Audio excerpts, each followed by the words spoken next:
इसी तरह हमारा जो नेक्स्ट मेथड है उसको हम देखेंगे माइनस का। अगर हम माइनस को ही देख लेते हैं, माइनस को अगर हम देखते हैं, यानी ये हो गया आपका sum of rational number and irrational number.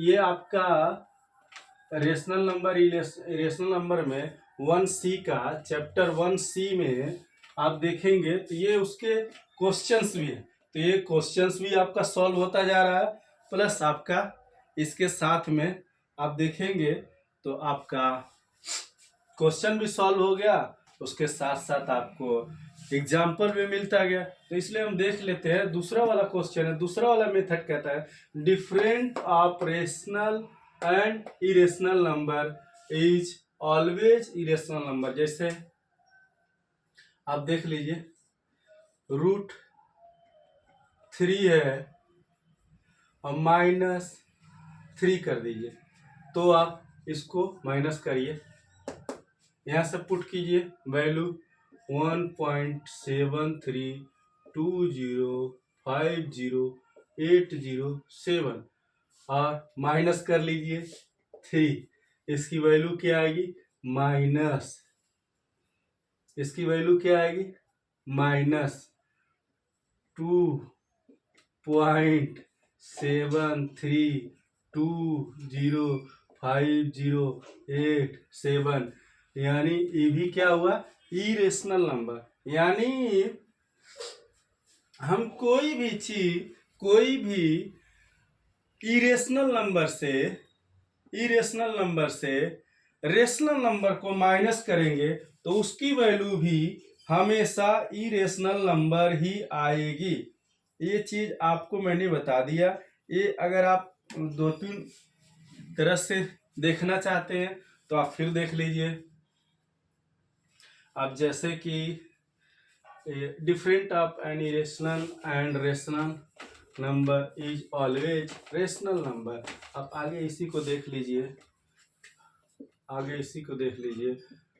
√2 में से माइनस करें 2 तो आपकी वैल्यू कितनी आएगी? अब √2 की वैल्यू पुट करते हैं 1.412 माइनस आपका 2, तो आप देख लीजिए कितनी वैल्यू आएगी।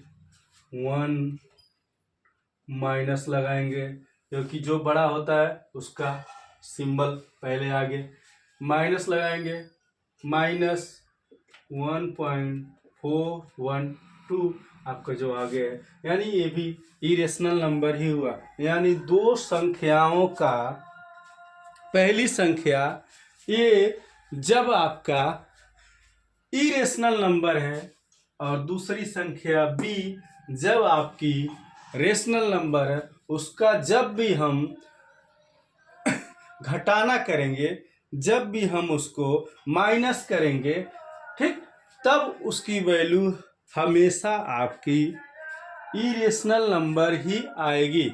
इस तरह से इस चीज़ों को ध्यान देने वाली बात है कि आपका दो हमने रूल बताया कि कोई भी इरेशनल नंबर में जब रेशनल नंबर को जोड़ेंगे तो आपका वो हमेशा इरेशनल नंबर आएगा। इसी तरह से जब हम किसी इरेशनल नंबर में से रेशनल नंबर को घटाएंगे तो उसकी भी वैल्यू आपकी इरेशनल नंबर ही आएगी। ये चीज़ आपको ध्यान देने वाली बात है और ये हमेशा आपको रटने की जरूरत नहीं है। आपको सिर्फ जहाँ पे क्वेश्चन आए इससे रिलेटेड, वहाँ पे आप सीधे इस रूल को लिखिए। 10 बार लिखेंगे, 5 बार लिखेंगे, 6 बार लिखेंगे, 20 बार लिखेंगे, ऑटोमेटिक ये आपके दिमाग में सेट हो जाएगा। एग्जाम आते आते आपके दिमाग में सेट हो जाएगा और कहीं भी आप देखेंगे तो फटाक दे लिख देंगे कि ये चीज़ हमारे माइंड में सेट है।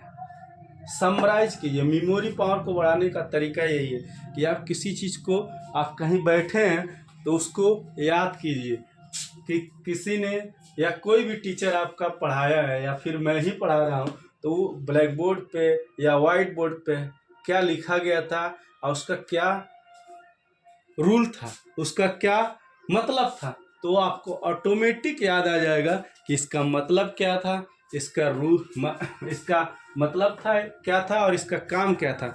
इसलिए आप जब भी चीज़ें देखें तो उसको एकांत में बैठे हैं कहीं तो उसको अपने दिमाग में समरी करें, उसको दिमाग में मेमोरी में दौड़ाएं, अपने प्राइमरी मेमोरी में दौड़ाएं। जब प्राइमरी मेमोरी में दौड़ाएंगे तो वो ऑटोमेटिक याद हो जाएगा।